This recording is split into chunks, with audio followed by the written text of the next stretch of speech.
NEC 300.3 Cohen addresses the conditions under which Class 1 circuits and power supply circuits are permitted to occupy the same cable, enclosure, or raceway. The key requirement is that the equipment powered must be functionally associated. In this scenario, the power supply circuits feed the motors, while the Class 1 circuits are used for the remote handoff auto HOA control. The motors and the remote HOA are not functionally associated, which initially seems to contradict the allowance for mixing these circuits. However, NEC 300.3 Cohen permits such installations when the equipment powered is functionally associated, and if they are not, it implies that separation should be maintained unless other exceptions apply. Now let's move on to NEC 90.3, which clarifies how the different chapters of the NEC relate to each other. It states that the provisions of the code apply to all electrical installations except as modified by other articles. This is important because it establishes a hierarchy within the code.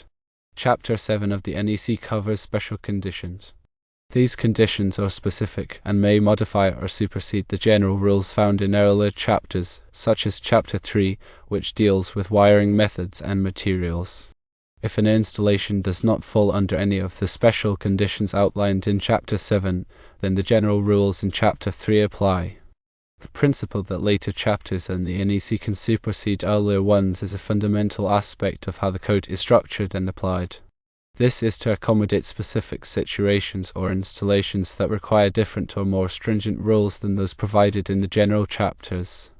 To determine whether the described installation complies with the NEC, one must consider whether the water treatment plant falls under any of the special conditions described in Chapter 7. If it does not, then the general wiring methods and requirements outlined in Chapter 3, including NEC 300.3 Cohen, would apply without modification from Chapter 7. The conduits contain 3 number 12 THHN wires and 1 number 12 ground wire for the motor, as well as 4 number 14 THHN wires for the remote HOA. These share the same pull box or enclosure.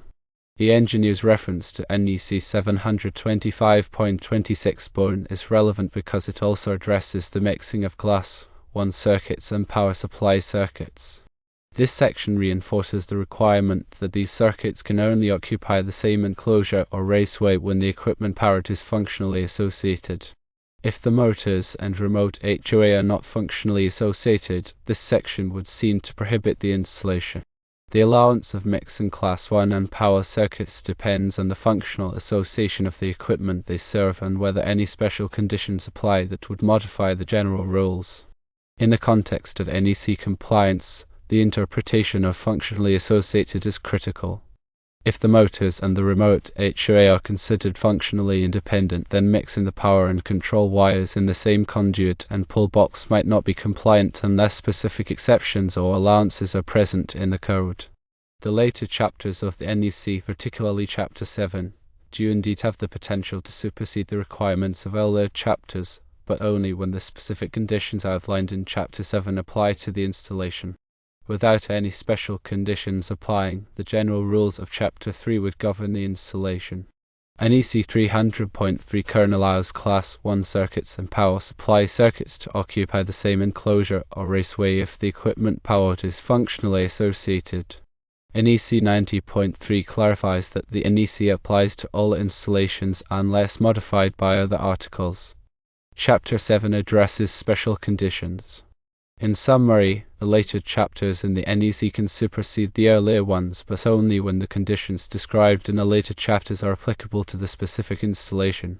The motors and the remote HOA are not functionally associated.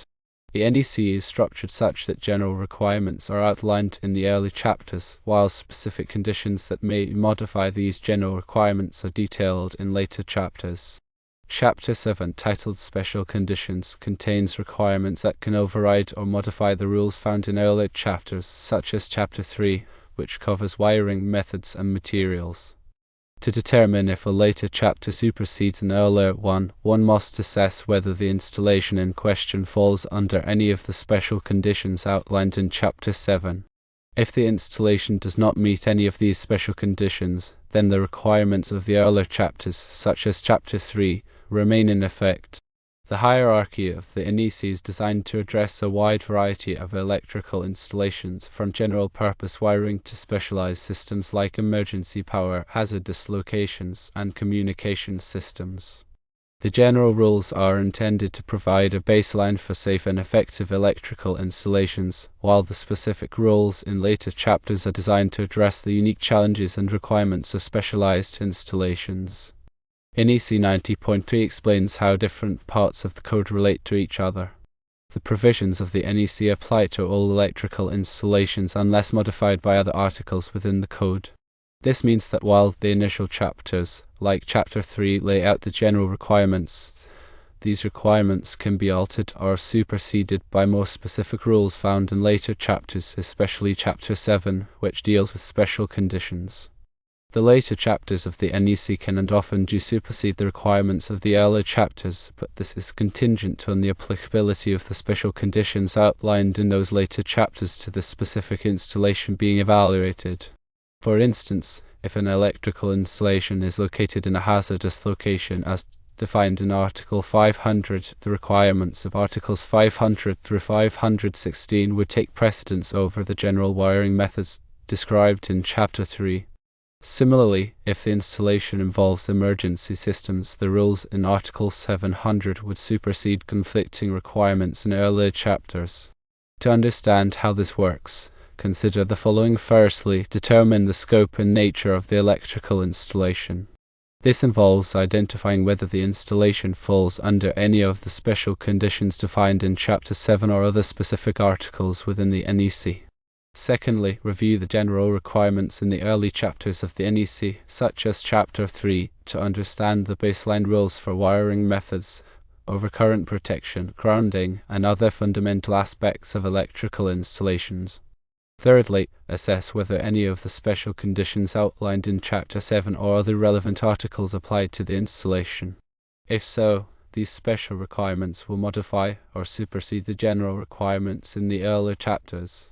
Finally, ensure that all aspects of the electrical installation comply with the applicable requirements, taking into account any modifications or superseding rules from the later chapters of the NEC. The principle that later chapters can supersede earlier ones is a critical aspect of using the NEC effectively and ensuring electrical safety in a wide range of installations.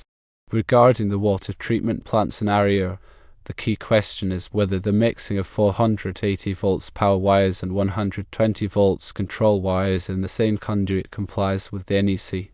The engineer cited NEC 725.26, which states that Class 1 circuits and power supply circuits can only occupy the same enclosure or raceway if the equipment powered is functionally associated. If the motors and remote HOA are not functionally associated, this section would seem to prohibit the installation.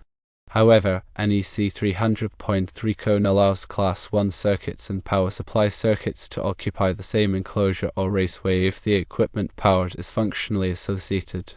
If the motors and remote HOA are not functionally associated, this section would also seem to prohibit the installation. To resolve this apparent conflict, one must consider the overall intent of the NEC, which is to ensure electrical safety. If the installation can be performed in a manner that meets all applicable requirements and provides an equivalent level of safety, it may be acceptable. For example, if the control wires are properly insulated and separated from the power wires, and if the conduit and pull boxes are properly sized and grounded, the installation may be compliant. Additionally, it is important to consult with the local authority having jurisdiction AHA to obtain their interpretation of the NEC and to ensure that the installation meets the requirements.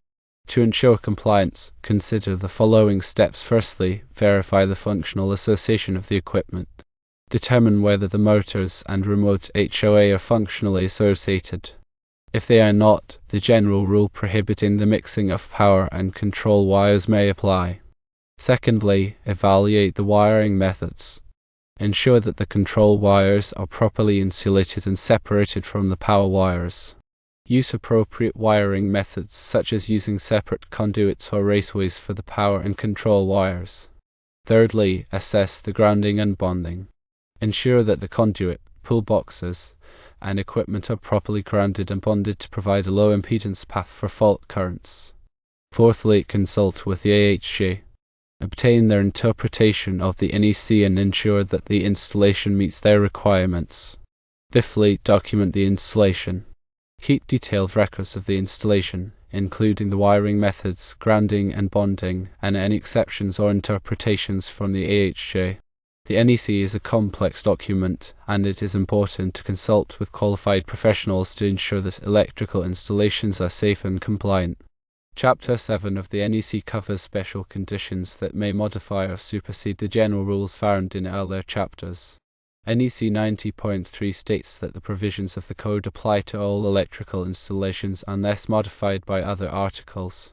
The later chapters in the NEC can supersede the earlier ones, but only when the conditions described in the later chapters are applicable to the specific installation.